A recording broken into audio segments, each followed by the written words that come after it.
ನ್ಯಾಯಮೂರ್ತಿ ನಾಗಮೋಹನ್ ದಾಸ್ ವರದಿಯನ್ನು ಆಧರಿಸಿ ಪರಿಶಿಷ್ಟ ಜಾತಿಗಳ ಒಳ ಮೀಸಲಾತಿಯ ಕುರಿತು ರಾಜ್ಯ ಸಚಿವ ಸಂಪುಟ ಹೊರಡಿಸಿರುವ ಅಧಿಸೂಚನೆಯನ್ನು ಕೂಡಲೇ ಹಿಂಪಡೆಯುವಂತೆ ಒತ್ತಾಯಿಸಿ ಬೀದರ್ ಜಿಲ್ಲೆಯ ಔರಾದ್ ಪಟ್ಟಣದಲ್ಲಿ ಬೃಹತ್ ಪ್ರತಿಭಟನೆಯನ್ನು ನಡೆಸಲಾಯಿತು. ಭೋವಿ ಲಂಬಾಣಿ ಕೊರಮ ಸಮಾಜ ರಾಜ್ಯ ಸರ್ಕಾರವು ಪರಿಶಿಷ್ಟ ಜಾತಿ ಒಳ ಮೀಸಲಾತಿ ಕುರಿತು ನ್ಯಾಯಮೂರ್ತಿ ನಾಗಮೋಹನ್ ದಾಸ್ ವರದಿಯನ್ನು ಆಧರಿಸಿ ಸಚಿವ ಸಂಪುಟದಲ್ಲಿ ಹೊರಡಿಸಿರುವ ಅಧಿಸೂಚನೆ ಕೂಡಲೇ ಹಿಂಪಡೆದು ನ್ಯಾಯಮೂರ್ತಿ ನಾಗಮೋಹನ್ ದಾಸ್ ಆಯೋಗಕ್ಕೆ ಮತ್ತೊಮ್ಮೆ ವೈಜ್ಞಾನಿಕವಾದ ಸಮೀಕ್ಷೆ ನಡೆಸುವಂತೆ ಆದೇಶ ಮಾಡುವಂತೆ ಒತ್ತಾಯಿಸಿ ಭೋವಿ ಲಂಬಾಣಿ ಕೊರಚ ಸಮಾಜದ ವತಿಯಿಂದ ಬೀದರ್ ಜಿಲ್ಲೆಯ ಔರಾದ್ ತಾಲೂಕಿನಲ್ಲಿ ಬೃಹತ್ ಪ್ರತಿಭಟನೆ ನಡೆಸಿ ಜಿಲ್ಲಾಧಿಕಾರಿಗಳ ಮೂಲಕ ಮುಖ್ಯಮಂತ್ರಿಗಳಿಗೆ ಮನವಿ ಪತ್ರ ಸಲ್ಲಿಸಿದರು. ಮನವಿ ಪತ್ರ ಸಲ್ಲಿಸಿದ ನಂತರ ಮಾತನಾಡಿದ ಪ್ರತಿಭಟನಾಕಾರರು, ನ್ಯಾಯಮೂರ್ತಿ ನಾಗಮೋಹನ್ ದಾಸ್ ಅವರು ಮಾಡಿರುವ ಸಮೀಕ್ಷೆ ಅವೈಜ್ಞಾನಿಕವಾದದ್ದು. ಮುಖ್ಯಮಂತ್ರಿಗಳು ಮತ್ತೊಂದು ವೈಜ್ಞಾನಿಕವಾದ ಸಮೀಕ್ಷೆ ಮಾಡಿಸಬೇಕು ಅಥವಾ ಕೇಂದ್ರ ಸರ್ಕಾರ ಜಾತಿ ಆರ್ಥಿಕ ಜನಗಣತಿ ಆಧಾರದ ಮೇಲೆ ಒಳ ಮೀಸಲಾತಿಯನ್ನು ನೀಡಬೇಕು ಎಂದು ಒತ್ತಾಯ ಮಾಡಿದರು. Basavaraj Pujari, RJ32 Kannada news, Bidar. ನಮ್ಮೆಲ್ಲ ಅನ್ಯಾಯವಾಗಲಿದೆ. ಪರಿಶಿಷ್ಟ ಜಾತಿಗಳಲ್ಲಿ ಸಾಮಾಜಿಕ, ಶೈಕ್ಷಣಿಕ, ಆರ್ಥಿಕ, ಆಯೋಜಿಕ, ರಾಜಕೀಯ ಕಡಿಮೆ ಸೌಲಭ್ಯ ತೆಗೆದುಕೊಂಡಿರುವುದು ಕೊಳಂಬು ಸಮುದಾಯಗಳ ಹಾಗೂ ಹೆಚ್ಚಿನ ಸೌಲಭ್ಯ ಪಡೆದಿರುತ್ತದೆ.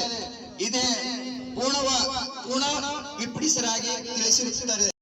ಬಂಜಾರ, ಕೋರ್ಮ, ಕೋರ್ಚ ಮತ್ತು ಭೋವಿ ಸಮುದಾಯಗಳಿಂದ ಒಳ ಮೀಸಲಾತಿ ವರ್ಗೀಕರಣದ ಕುರಿತು ರಾಜ್ಯ ಸರ್ಕಾರ ಸಚಿವ ಸಂಪುಟದಲ್ಲಿ ತೆಗೆದುಕೊಂಡಿರುವ ನಿರ್ಣಯಗಳ ಕರಡು ಅಧಿಸೂಚನೆಯನ್ನು ವಿರೋಧಿಸಿ ಹಾಗೂ ನಾಗಮೋಹನ್ ದಾಸ್ ವರದಿಯನ್ನು ಅಂಗೀಕಾರ ಮಾಡದಂತೆ ಲಂಬಾಣಿ, ಕೋರ್ಮ, ಕೋರ್ಚ, ಭೋವಿ ಸಮುದಾಯಗಳಿಂದ ಆಕ್ಷೇಪಣಾ ಮನವಿಯನ್ನು ಸಲ್ಲಿಸಿರುತ್ತಾರೆ. ನಾವು ಈ ಮನವಿಯನ್ನು ಜಿಲ್ಲಾಧಿಕಾರಿಗಳ ಮುಖಾಂತರ ಸರ್ಕಾರಕ್ಕೆ ತಲುಪಿಸುತ್ತೇವೆ.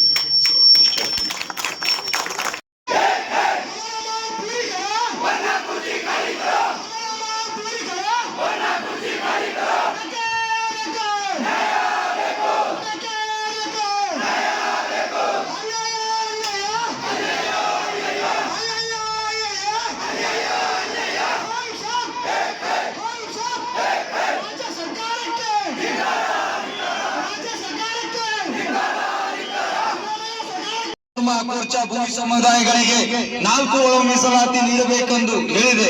ಇದು ಯಾವ ಸರ್ಕಾರವು ಸಚಿವ ಸಂಪುಟದಲ್ಲಿ ತೆಗೆದುಕೊಂಡಿರುವ ತೀರ್ಮಾನ ಕರಡು ಅಧಿಸೂಚನೆ ಹಾಗೂ ನಾಗಮೋಹನ್ ದಾಸ್ ವರದಿ ಎರಡು ಭಿನ್ನವಾಗಿವೆ.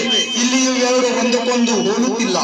ಸರ್ಕಾರದ ಸಚಿವ ಸಂಪುಟದ ತೀರ್ಮಾನ ಕರಡು ಅಧಿಸೂಚನೆ ಹಾಗೂ ನಾಗಮೋಹನ್ ದಾಸ್ ವರದಿ ಕೊಲಂಬೋ ಹೋಲುತ್ತಿಲ್ಲ. ಸರ್ಕಾರದ ಸಚಿವ ಸಂಪುಟದ ತೀರ್ಮಾನ ಕರಡು ಅಧಿಸೂಚನೆ ಹಾಗೂ ನಾಗಮೋಹನ್ ದಾಸ್ ವರದಿ ಕೊಲಂಬೋ